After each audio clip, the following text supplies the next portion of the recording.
io andavo a casa di Franco Baresi a portargli le scarpe, perché a Franco Baresi io gli ho fatto 13 paia di scarpe uguali e lui non gli andavano bene. La 13ª da pellame nero gliel'ho fatta blu e gli è andata, era la stessa scarpa. Lui giocava a calcio, saliva in auto e diceva tiro a giro, basta. Questa sera ti mostro il marchio, gli ho detto ti faccio un marchio. Io la sera gli ho mostrato questo è il marchio tiro a giro.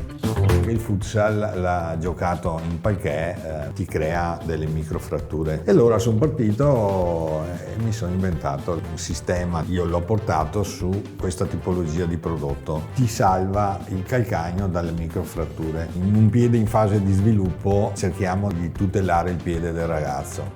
Non riesco mai a esserti nemico al 100%, anche se mi fai dei torti, perché secondo me la vita deve essere vissuta così, in semplicità, umiltà e naturalezza.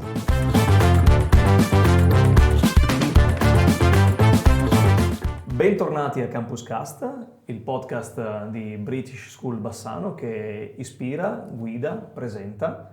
Benvenuto Stefano Contini. Buongiorno. Ben arrivato, ben rivisto, perché grazie. Felice di poter contare sul fatto che questo nostro podcast dai forti accenti veneti e grandi propensioni internazionali abbia come ospite un mio vecchio, vicino di banco lavorativo. Esatto.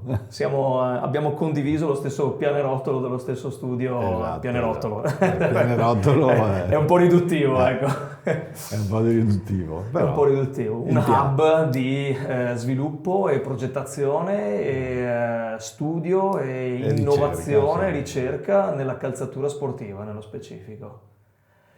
Stefano, anche scadendo, ma senza appunto utilizzare il termine scadere, ma anche cascando in qualche terminologia veneta propriamente hardcore, di cui mi trovo abbastanza in difficoltà a non condividere con te una chiacchierata in dialetto, ecco, perché noi ci parliamo sempre in dialetto quando ci incontriamo. La prima lingua. È la nostra prima lingua, è vero. In questo caso però dobbiamo appunto per esigenze di comunicazione con tutti i nostri followers in giro per l'Italia e anche per il mondo, sostenere una nostra chiacchierata in italiano.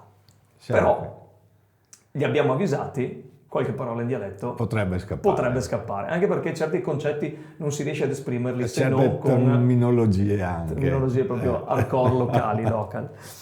Bene, Stefano, tu sei uno dei rappresentanti storici del distretto della calzatura sportiva di Montebelluna.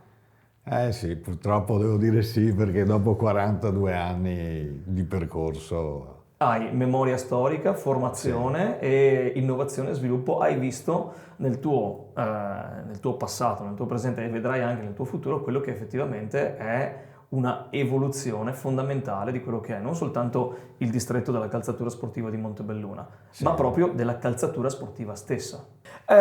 Chiediamo sempre una notazione su quelle che sono effettivamente le tue origini e quella che è la tua vocazione che ti ha portato a dedicare la tua vita, professionalmente parlando, alla calzatura sportiva. Perché avendoci avuto a che fare e avendoci a che fare anche quasi ogni giorno, vedo che per tanti, per molti, è, oltre che essere una ragione appunto professionale, anche un qualcosa che ha fortemente condizionato un essere, cioè siete ontologicamente scarpari. Sì. Come diventi ontologicamente scarparo? Tu, Stefano Ma Contini. questo non so dirtelo bene, ma è la passione per le scarpe. Cioè io ho sempre esplorato il mondo delle scarpe fin da piccolo. Cioè io provengo da una famiglia che sono tutti militari. Cioè mio padre era un generale, bla bla bla, e voleva che perseguissi il percorso militare, ma io avevo le scarpe in testa, diciamo. Perdevo giornate come un mio cliente olandese perdevo giornate a guardare le vetrine delle scarpe, le scarpe mi affascinavano, le scarpe sportive mi affascinavano perché all'epoca c'era proprio ancora l'artigianalità, quello che non stiamo trovando adesso, lo troviamo in nicchia e anche sul mercato. La passione proprio. Io quando cammino guardo sempre per terra, ma non perché guardo cosa ha sui piedi la gente, cioè tutto quell'ambiente di passione, me le guardo le scarpe, me le studio, qualsiasi cosa. Questo ti ha portato probabilmente all'inizio a lavorare Questo- per Paron. Sì, mi ha portato a fare un percorso alla scuola calzaturieri di Stra, però all'epoca c'era un corso uomo, un corso donna classico. Noi venivamo già dallo sportivo perché io avevo già cominciato ad assaggiare come tecnico modellista presso un'azienda locale che lavorava per Nike, e noi eravamo già specializzati sul lato sportivo, a differenza della zona di Stra che era ancora sul lato classico. Poi con gli anni loro sono evoluti, adesso il Politecnico insegna anche sportivo. Per esigenza di mercato. Per perché esigenza appunto di mercato, la diciamo- sneaker è diventata fashion e quindi... Diciamo che si è la evoluta. sneaker l'hanno presa da noi e l'hanno fashionata e se la sono presa loro. Sono stati anche più bravi di noi a svilupparla su certi mercati. Tu comunque parti appunto da quello che hai citato già subito, un grande nome, una collaborazione che il distretto di Montebelluna, se vuoi dare anche qualche dettaglio in più, Sì, ricordiamoci sì. che appunto la Air Jordan 2 è nata, cresciuta, sviluppata e prodotta Sì, beh, a io Montebelluna ho avuto stesso. una parentesi, E- ho lavorato nello stesso ufficio che si chiamava Sport Style, che era del signor Giorgio Franco, collegato con l'azienda Sport Time, che era sempre di proprietà del signor Giorgio Franco, e là abbiamo lavorato sulla Jordan 2 e su altri prodotti anche. che pochi sanno appunto essere stati richiesti, stati Sì, sviluppati, sì, stati sì. prodotti addirittura proprio qui nel distretto. Esatto. E hanno poi avuto quel successo globale, universale, mi viene quasi da definirlo, che si vede, si conosce, ma non si sa da dove si è arrivati, no? Sì. Ecco, quello che vorrei portare ad essere adesso una chiacchierata con te è quello sul sapere appunto quanto prezioso è questo contesto, il respirare scarpe, averle in testa appunto per quanto riguarda te, e anche ciò che ti ha portato da effettivamente un ambiente artigianale, l'essere considerato appunto un tecnico modellista artigiano della calzatura sportiva, ad essere effettivamente una figura di riferimento in quello che è il mondo globale della calzatura sportiva, con tanto il fatto che Sì. di tuo hai preso, oltre che consulenze, lavori per e qualcosa appunto che ti ha portato a collaborare con altre realtà calzaturiere del mondo, ecco, anche a sviluppare progetti tuoi. Sì. Quindi l'essere da artigiano vero e proprio all'essere effettivamente un artigiano globale. Interrompiamo momentaneamente il nostro podcast per ricordarvi che questo episodio vi è offerto da Alchimie Venete, una rete di professionisti che sviluppa progetti orientati alla valorizzazione del territorio, l'arte e le competenze locali. Alchimie Venete aiuta aziende, istituzioni e comunità a raccontarsi meglio, attraverso la creazione e sviluppo di eventi, video e podcast legati alla memoria, la sostenibilità e l'identità culturale. Se anche tu credi che comunicare bene significhi costruire connessioni vere e lasciare un impatto duraturo, scopri il loro lavoro su alchimievenete.it. Alchimie Venete, cultura, territorio, visione. Era l'ultimo step del mio percorso. Per diventare grande. Sì. Vediamo, perché siamo ancora in startup, però l'esperienza l'esperienza che ho sviluppato negli anni, e una parte grossa la devo al distretto, perché ho avuto l'occasione di lavorare con maestri tecnici che mi hanno veramente insegnato cosa voleva dire fare la calzatura, perché io sono un tecnico modellista di base, di quelli che non lavorano al computer. Io facevo tutto a mano come si faceva una volta. Cioè, per me anche adesso, se voglio farmi qualcosa, me lo prendo, me lo faccio a mano, che è proprio il tangibile, il godimento, sì, perché tu tocchi da uno schermo a un cartoncino, è diverso, la matita è diversa, non è un mouse. Adesso se la tecnologia ti aiuta a sviluppare a tutto quello e velocizzare, perché il mercato richiede uno step. Prima c'era una collezione all'anno, adesso ci sono collezioni durante l'arco dell'anno, cioè sono troppo veloci dal punto di vista mio. Tu cosa mantieni di quella che era quella che è la tua artigianalità iniziale in quello che è la richiesta di velocità del mondo attuale? Che tipo di compromessi o che tipo di scelte in questo caso hai fatto dal dire bene, mi concentro sul fare qualitativamente un articolo, sviluppare una linea, testarla e, se posso cedere la cosa, a volte mi capita di essere tester delle tue calzature, ecco, sì. E per poter dire, ecco, è vero che il mercato richiede, ma è anche vero che la precisione nel dare comfort e performance allo stesso tempo ad un prodotto accattivante da un punto di vista di design, quanto io riesco a dedicare a questo, quanto io voglio dedicare a questo. Adesso la difficoltà è questa, riuscire a creare un prodotto che prima di tutto ti dia un comfort. Poi parlando di atletico devi essere attento all'uso del prodotto, cioè dove per esempio il futsal lavora in una certa maniera sull'atleta, la scarpa da futsal, come quella da calcio, come le altre discipline. Se tu vuoi dare un prodotto qualitativamente medio-alto, perché altissimo non ci arrivi più, cioè potresti arrivarci, però fai la nicchietta medio-alto, devi dare prima di tutto il comfort, una certa qualità di materiali e sviluppo del prodotto per le prestazioni singole dello sport che vai a percorrere. Tu ti senti più un modellista o più designer? Io ormai mi sento un 360 gradi perché mi gestisco anche la logistica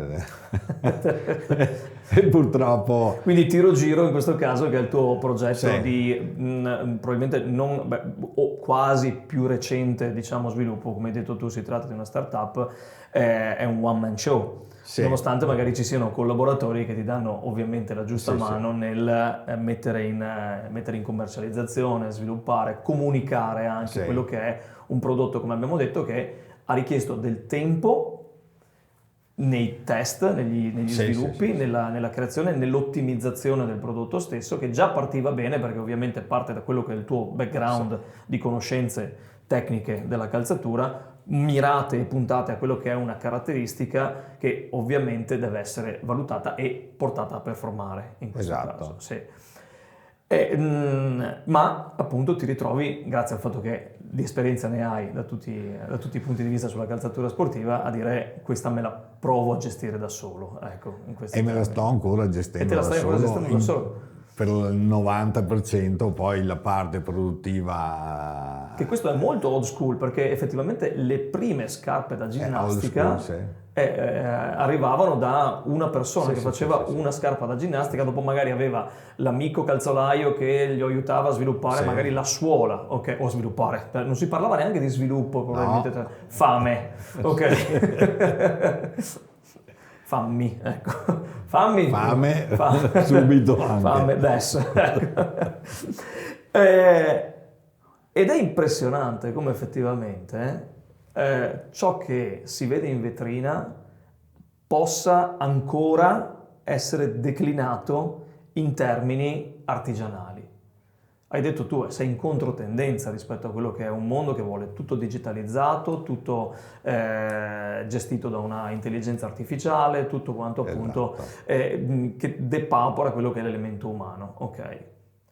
Mi viene quasi da citare appunto Adriano Celentano che dice: vedi, questa scarpa l'ho fatta io, quindi vuol dire che questa scarpa è mio cugino. Tu hai tanti cugini, figli sparsi per il mondo. Sparsi nel mondo a forma di scarpa. Raccontaci, perché sono curiosissimo, raccontaci per favore qualche storia, ok? Di genesi e sviluppo e di dov'è in questo momento quella scarpa a cui tu hai partecipato o quella scarpa che tu effettivamente hai progettato. Puoi fare tranquillamente nomi di brand e persone, perché a me interessa una narrativa adesso. Io voglio sapere la storia di una scarpa che dico, è tua? Allora, un esempio è la scarpa che abbiamo sviluppato insieme a un mio collega che si chiama Peter Hedau, che è un designer olandese. Collega, insegna con me. Sì, è un mio amico anche. Ciao Peter. E praticamente, cioè, io venivo da un'esperienza a fila, ho fatto durante il mio percorso di lavoro, a un certo momento ho detto ok, l'artigianalità, il modo di sviluppare il tecnico modellista, io ho bisogno di saltare, di fare il salto, perché ho sempre girato pagina ogni 4-5 anni per la mia crescita personale e mi ha dato dei risultati.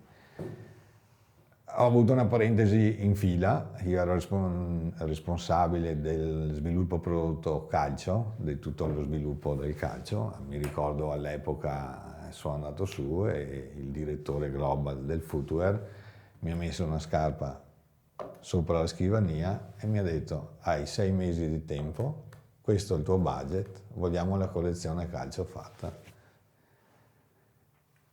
Auguri. 49 aerei e 43.000 chilometri sulla macchina e gli ho messo la collezione calcio sul tavolo, dove Nike stava partendo con la prima o la seconda collezione e erano terrorizzati da questa cosa perché c'era un montebellunese che aveva preso in mano il prodotto fila calcio. Difatti Nike dopo ha assunto tutte persone di Montebelluna per evolvere il calcio all'inizio. Aprendo addirittura un ufficio a Montebelluna. L'Athlete Service qua a Montebelluna del sud e nord Europa. Da quello là ho finito la mia esperienza perché avevo 1000 idee, ma nel mentre ogni tanto in fila mi facevo delle cose in laboratorio e avevo sviluppato questo water repelling system. Praticamente buttavi dentro l'acqua sulla soletta, per via di un mesh 3D, l'acqua passava e si scaricava dalla suola lateralmente. Io ho fatto uno sviluppo di tomaia prototipo. Premetto che quel mesh là veniva dal materassi antidecupito. E difatti la Stonefly usava per le suolette loro questo tipo di mesh, ma non sapeva lavorarlo, lo bordavano loro. Io sono andato da un mio amico che fa a macchinari alti frequenza, gli ho detto: qua io devo schiacciare per fare Strobel, lavorazione Strobel, e ci siamo riusciti. Infatti sono andato a visitare l'azienda che produceva questo materiale, che loro erano specialisti in cime per imbarcazioni, perché erano telai a 7 fili, quelli che lavorano girando. Da quello sono partito, sono uscito e sono stato contattato da Murphy & Nye e io gli ho detto: ho un'idea. Gliel'ho messa sul tavolo, gli ho mostrato con la bottiglia d'acqua che scaricava e da là siamo partiti e abbiamo creato la famosa scarpa SeaTech di Murphy & Nye, e era stata data al team New Zealand. Infatti io ho ancora tutti i report dell'equipaggio e gliel'avevamo data anche alle DFI da provare, però il team New Zealand era la scarpa proprio del team New Zealand. Purtroppo nel 2003 è l'anno che hanno disalberato. Stiamo parlando di Coppa America per Coppa America, chi ci ascolta e chi ci guarda, che magari ha qualche anno in meno di noi e non si ricorda di Team New Zealand imbattibile. E da là siamo partiti a sviluppare questa cosa qua assieme al team e questo è stato come si dice, un'esperienza molto costruttiva per dare anche uno spunto maggiore alla ricerca, a quello che volevo fare in futuro. Poi da là sono entrato in Prince Tennis, là ho sviluppato un brevetto anche là, su un shock absorber e avanti. Sì, appunto mi serviva qualche riferimento a big brands e Sì. comunque cose che magari si riescono a vedere ancora in vetrina o si riescono a vedere ancora in giro per qualche... ai piedi di qualche calciatore o ai piedi di qualche sportivo in generale. Beh, in vetrina sul lato Prince c'è un articolo che si chiama T22 che la Prince sta ancora vendendo dal 2008 sul mercato americano principalmente, che nel 2012 era stato l'articolo da tennis sul donna più venduto negli Stati Uniti, sopra gli altri marchi.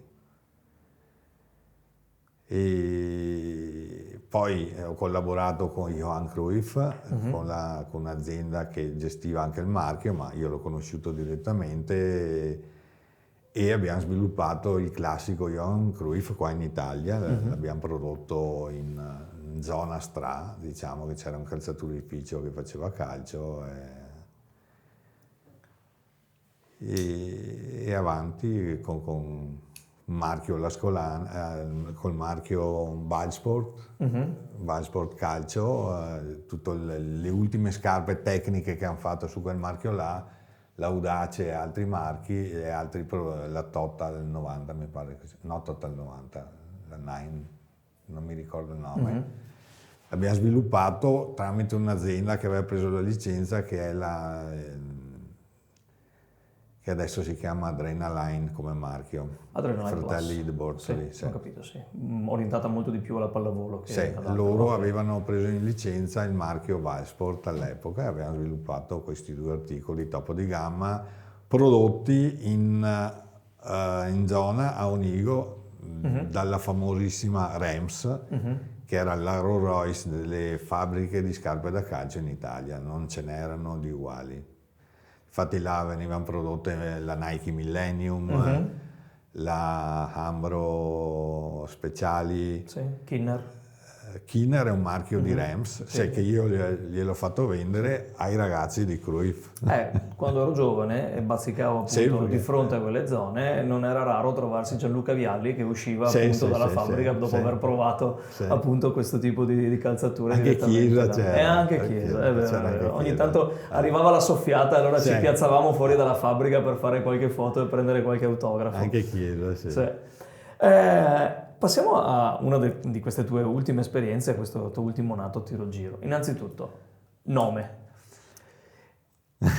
target, esperienza fatta finora e magari anche se puoi citare uno o due intoppi che hai trovato durante lo sviluppo di questa calzatura, di questa impresa e soprattutto che futuro ha, che intendo come futuro.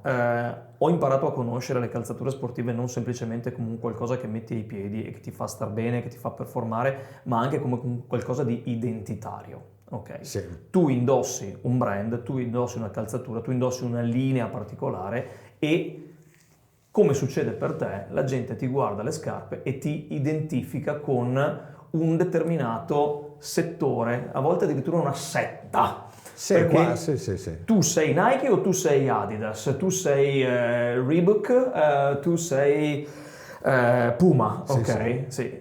Questo non è raro poterlo identificare e essere parte di quello che poi fa diventare, torniamo all'ontologia della calzatura in questo caso, no? Quello che effettivamente ti dà l'idea io sto producendo anche una cultura, cioè chi indossa le mie scarpe ha certe idee, a volte anche politiche. Succede che appunto se indossavi i Birkenstock ne hai determinate, se indossi cosa faccio la parte opposta, i Dr. Martens ne hai totalmente altre. Sì. È vero.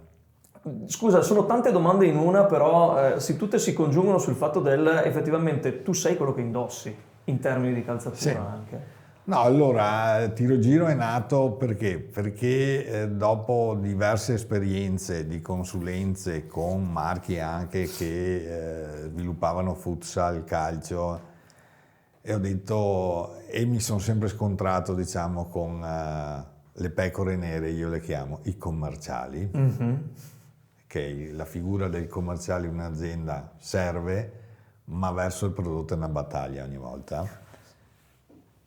E ho detto, ma strano che qualcuno non sviluppi in maniera semplice un qualcosa che può anche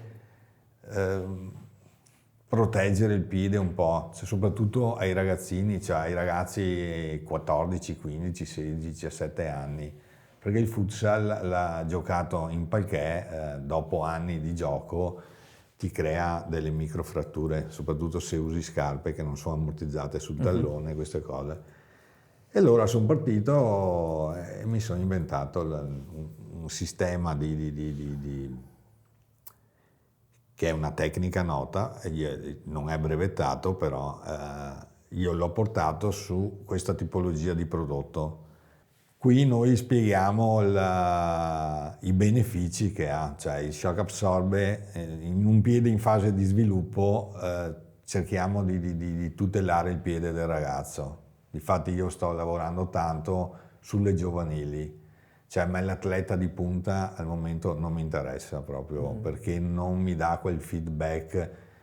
Sono già pochi di anni che stiamo sviluppando sulle giovanili e vedo che c'è un riscontro, perché io ho visto da under 14 c'è gente che adesso è in under 19 e sta usando sempre le nostre calzature, vuol dire che il beneficio è anche, siamo riusciti a trasmettere il beneficio della scarpa.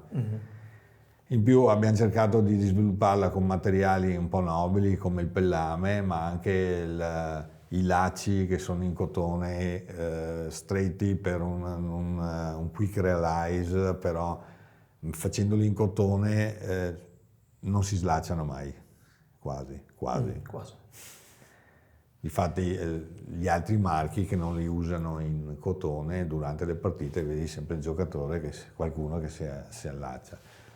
Gli abbiamo dato un comfort col sottopiede che sia traspirante e ammortizzante, però abbiamo puntato sullo sviluppo del prodotto per dare un benessere al piede, soprattutto del ragazzo, perché poi quando si passa a un professionista si cambia già settore, sei nel mezzo, tu puoi dargli benissimo il prodotto di punta che ha certi lati tecnici per il benessere del piede, ma incide molto il lato economico. Se io prendo un giocatore spagnolo e gliele regalo, non le vuole, o se no te ne chiede 10 paia. Però se gli mostro il lato economico, se metto la suola anche di legno, lui gioca col legno. Perché guarda, questa è la realtà del 98% dei giocatori in questo segmento qua. Anche perché questo segmento qua, a parte il campionato italiano, è il campionato spagnolo che è quello di riferimento. Sì. E sono cifre totalmente diverse, cioè sono molto vicini al calcio, perché tutte le squadre di calcio in Spagna hanno la squadra di futsal. Lo spin-off di futsal. Lo spin-off. In Italia devono ancora imparare, non si capisce più perché il futsal in Italia è Lega Nazionale Dilettanti, non è FIGC. Cioè, sei iscritto a FIGC, ma c'è questo gap che non riusciamo a capire, perché non deve essere... Come per praticamente tutti gli altri sport. Ma siamo in Italia. Sì. Siamo doppi campioni del mondo nella pallavolo sia maschile che femminile, eppure probabilmente il giorno dopo erano in terza pagina della Gazzetta dello Sport, se tutto va bene. Difatti, se tu guardi anche nei nostri giornali locali, il futsal non viene quasi mai nominato, vedi nominata tutta la prima, seconda, terza categoria esordienti del calcio. Sì, Scapoli ammogliati. Scapoli ammogliati e amici di... E nonostante, ricordiamoci, si stia trattando comunque di un tipo di calcio. Sì, anche perché... Anche quella è una battaglia che sto combattendo da anni e continuerò a combattere. Nelle zone nostre, nel Triveneto, ci sono tantissime squadre, c'è anche qua nella zona uno sviluppo molto importante sul futsal. Infatti adesso anche col Sport di Antamarca, che è passato come Montegrappa adesso, che hanno fatto assieme al calcio, però c'è uno Special Olympics dentro, che sono quei ragazzi che giocavano per lo Special Olympics di Montebelluna. Team Sport Life. Team Sport Life. Adesso sono a Montegrappa. Molto Infatti noi sponsorizziamo Special Olympic. Ok. Non l'altra squadra, noi diamo uno sponsor quest'anno, questa stagione per lo Special Olympics. Ottimo. Che è anche un mio obiettivo, cioè perché ho preso un po' l'esempio da Johan Cruyff. Lui ha creato la fondazione e mi ha raccontato per una scommessa quando giocava negli Stati Uniti. Erano tutti quanti su questo residence, c'era questo ragazzo autistico che puliva la piscina e lui ha scommesso con gli altri giocatori di sviluppargli, portarlo a essere più, diciamo, Più incisivo. Sì. Nella vita, e ha vinto perché il ragazzo è cambiato così e così. Difatti su alla Cruyff Arena c'è anche la fondazione, cioè seguono tutti questi. Il tuo sviluppo appunto professionale da un punto di vista internazionale è un altro degli elementi che mi ha sempre affascinato e mi interessa, perché tu ne parli come se fosse sto collaborando con Johan Cruyff, ho collaborato con, come se fosse, li ho trovati in osteria, ci siamo bevuti una roba insieme e è saltata fuori una scarpa di successo. E è la naturalezza con cui appunto non solo tu ma anche tanti del distretto della calzatura sportiva affrontano quello che è il dare un valore al prodotto calzatura, ok, rendendolo però allo stesso tempo una cosa tra le più espressivamente umili sulla faccia della terra. Nel senso che siete talmente tanto, cioè considerate talmente tanto la calzatura come un qualcosa di vostro, che sì, ne date la giusta importanza in termini di vado a mettere ai piedi di persone, di atleti, ma soprattutto di persone, appunto, un qualcosa che li farà stare meglio, li farà performare di più, li farà identificarsi. Torniamo poi anche al discorso dell'identità legata alla calzatura sportiva stessa, ok? Ma lo fate con questo approccio tale da poter dire, sì, è il nostro lavoro. No, difatti è perché è la vostra vocazione in questo caso. Non so se gli altri, ho dei colleghi che sono, diciamo, come carattere simili a me. Io anche nell'ambiente fila sono andato, ho avuto contatti diretti, cioè avevamo Tomba che arrivava in macchina sotto l'ufficio, lo vedevi girare, conoscere Grant Hill. Io andavo a casa di Franco Baresi a portargli le scarpe, litigavo col mio direttore perché dovevo trattarlo bene perché io guardavo il prodotto, perché a Franco Baresi gli ho fatto 13 paia di scarpe uguali e lui non gli andavano bene. La 13ª da pellame blu, da pellame nero gliel'ho fatta blu e gli è andata, era la stessa scarpa e io gliel'ho fatta 13. Sì, perché dopo ci sono i vari trick. Poi mi scambio anche informazioni con certi amici. In Diadora avevo degli amici che a un giocatore della Lazio gli prendevano il formino del piede, ti facciamo il sottopiede, poi arrivava il lunedì dopo, andavano in magazzino, tiravano fuori la scarpa di produzione, levavano i sottopiedi di produzione. Questa te l'abbiamo fatta su misura e sta qua ne andava bene, perché 9 su 10 sono così, per mia esperienza. Poi ci sono quelli che hanno i problemi di calcagno, di questo, di quell'altro, però 9 su 10 sono così.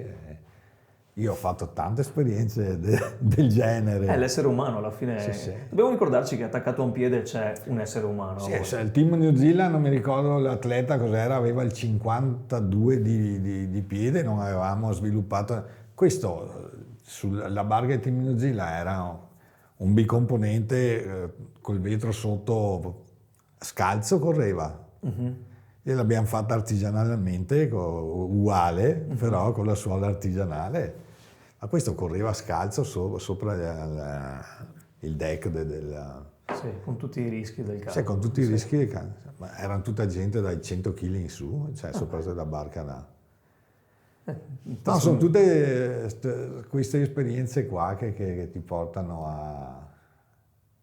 ad apprezzare il lavoro fatto, ma anche io ho avuto la maglia firmata da Baresi, gliel'ho regalata a quello della fabbrica, che anche Aldo Serena un giorno che stava tirando fuori tutte le sue maglie ai ragazzi che giocavano a calcio, mi ha detto: ma tu non gli hai mai chiesto a Cruyff una maglia firmata? Io ho detto: chi aveva... Che a chi viene in mente? In questo mi... rapporto naturale con queste star dello sport con cui tu hai avuto a che fare, quelli tu eri quello che ho gli dava le conosciuto, scarpe, gli faceva le scarpe. Ti dico, domenica mi arriva un messaggio, mi scrive: sono Andres, perché sto collaborando con un marchio spagnolo, e dopo guardo, era Iniesta. Perché il marchio è suo, allora mi ha mandato il suo numero privato ma non gliel'ho mostrato a mio figlio, quell'altro ha fatto così. Io vabbè, no, perché non sono mai stato, cioè la tifoseria non mi ha mai assalito verso i giocatori. Eppure pensa quanta tifoseria hai acceso tu in modo parziale grazie alle tue calzature. Qua siamo partiti e i risultati che ho adesso, cioè il mio obiettivo era, intanto è partito da un capriccio di mio figlio, perché lui giocava a calcio, saliva in auto e diceva: tiro a giro, basta. Ho detto un giorno: questa sera ti mostro il marchio, gli ho detto: ti faccio un marchio. Io la sera gli ho mostrato: questo è il marchio, tiro giro. Poi il logotipo l'avevo buttato giù io, e poi con l'aiuto di un mio amico che è più grafico di me l'ha messo a posto. Però il prodotto me lo sono disegnato tutto io. E adesso il tiro a giro a tuo figlio viene meglio?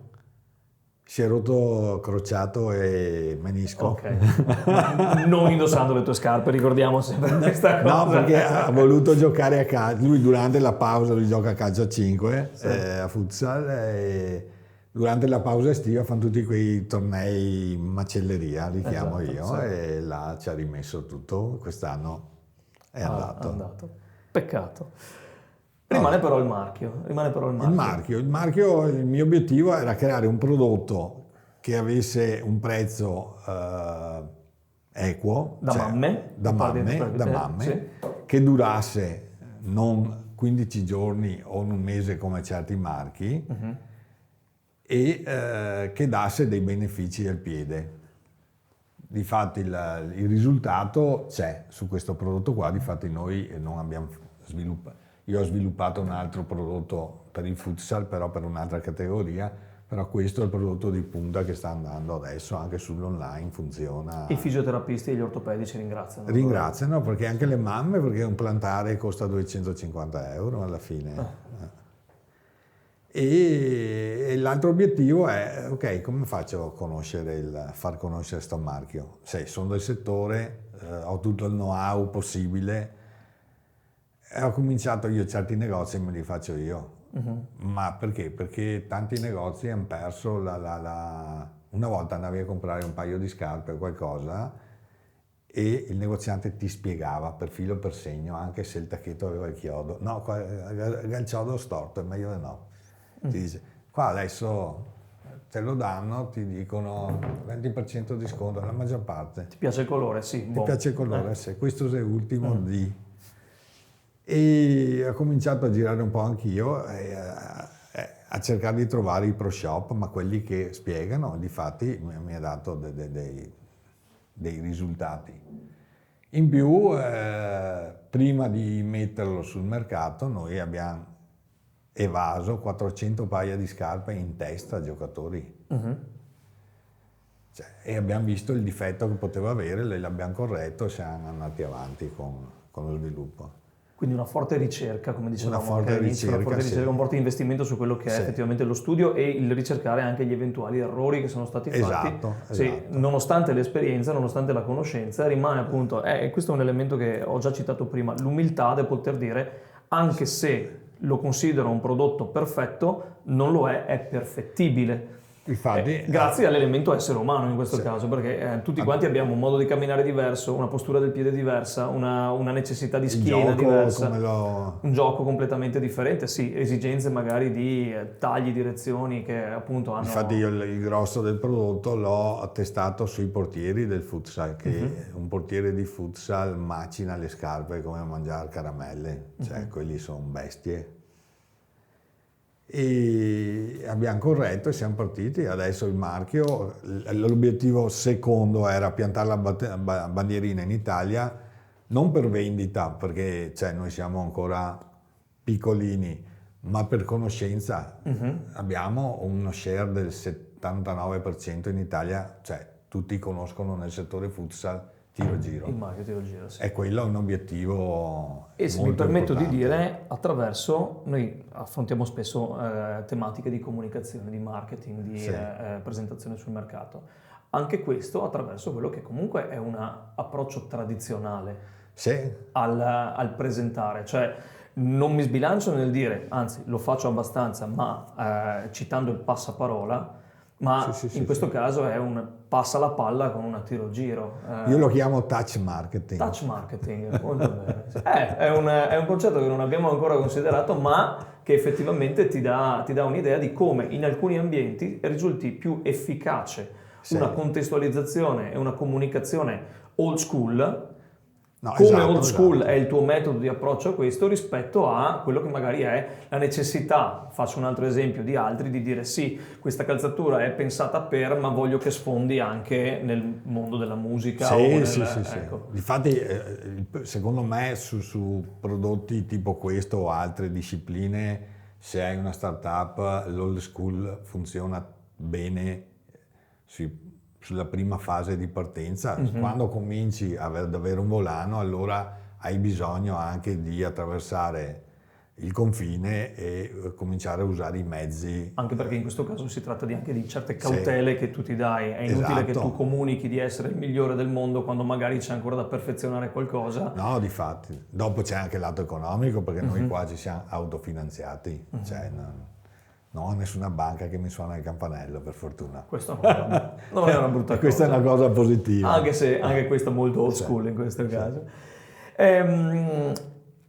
Hai fatto tantissimi altri progetti, ne hai tanti altri in corso di attivazione. Ho altre cosine. Il fatto che appunto tu abbia anche un'attenzione verso quello che è il mondo della disabilità, il mondo appunto dello sport integrato, della capacità appunto di dire sì, siamo piccoli, però nel nostro piccolo ci teniamo a dare uno stimolo a quello che è appunto una concretezza nel far del bene. Ecco, in alcuni contesti viene un po' persa di vista. Molto. Voi lo fate perché, come dicevo prima, dimostrate ancora di essere umani. No, perché io ho tocco con mano anche la parte degli Special Olympics. Tu quando vai a portargli le scarpe a questi ragazzi e ti arrivano, il portiere ti abbraccia, l'altro ti si appoggia, ma con l'essenza pura della vita proprio c'è un altro mondo, no? Il giocatore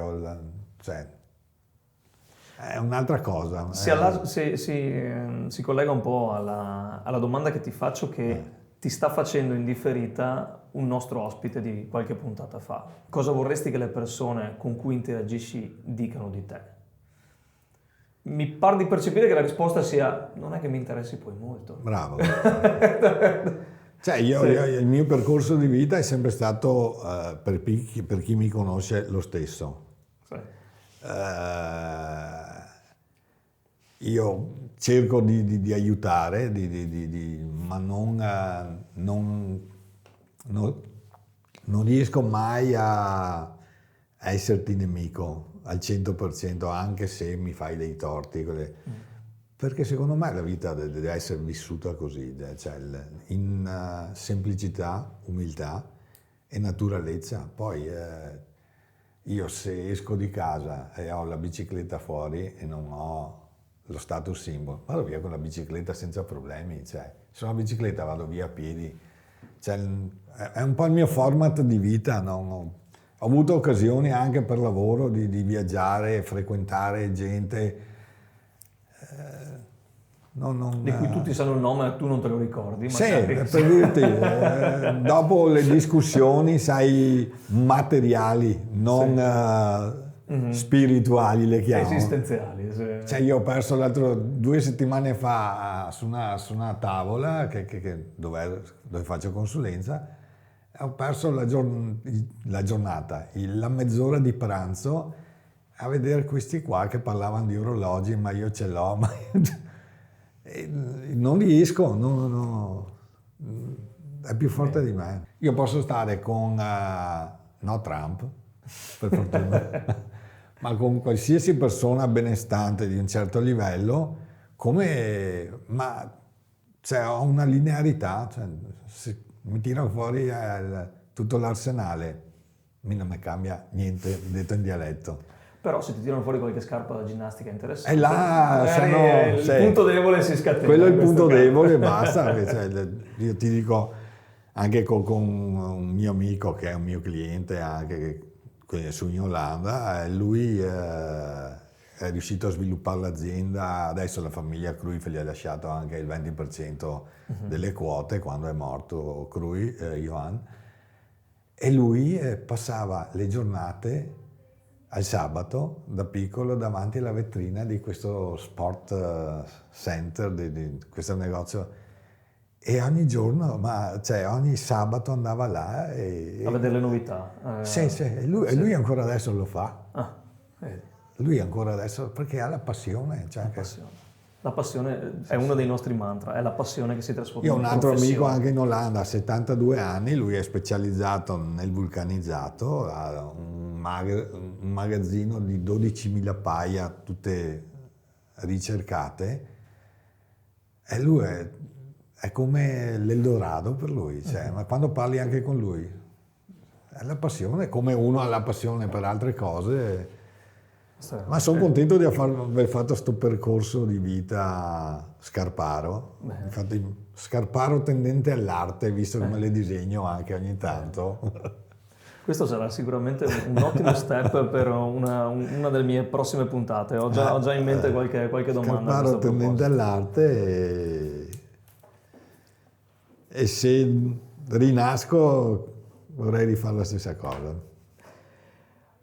Prima di lasciarci, certo, tiro fuori quello che è la nostra rubrica Question Time. Okay? Yes. Questa è la nostra Question Time Box. Ti affido un cartoncino e ovviamente un attrezzo di scrittura anche conosciuto come penna, sì, per rivolgere ad un nostro prossimo ospite una tua domanda sulla linea di quelle che ti ho fatto in termini di professione, trasformazione di una passione di vita in professione, sullo sviluppo delle relazioni che appunto hai avuto con prima le persone e poi, mi viene da dire, i piedi delle persone e le calzature che indossano questi appunto. Trova una domanda da fare molto generale, ok? Che possa riguardare il lavoro, la professione, anche volendo la connessione tra famiglia e lavoro, sì. da poter rivolgere ad un nostro prossimo ospite. Ti lascio pensare, ti lascio sviluppare la cosa. Nel frattempo io ringrazio Kawabanga Productions e Alchimie Venete per il supporto tecnico che ci danno ad ogni nostra puntata. Ringrazio tutti voi, i nostri listeners, followers e viewers, attraverso i canali social che magistralmente Paola sta gestendo negli ultimi mesi e che ci hanno fornito appunto molti nuovi amici. Chiudiamo ringraziando appunto Stefano Contini per essere stato con noi oggi. Posso avere la domanda? Grazie mille, la inserisco nella nostra Question Time Box e la teniamo in buona per uno dei prossimi nuovi ospiti. Grazie ancora Stefano, Grazie, è stato veramente un piacere. Alla prossima. Grazie mille.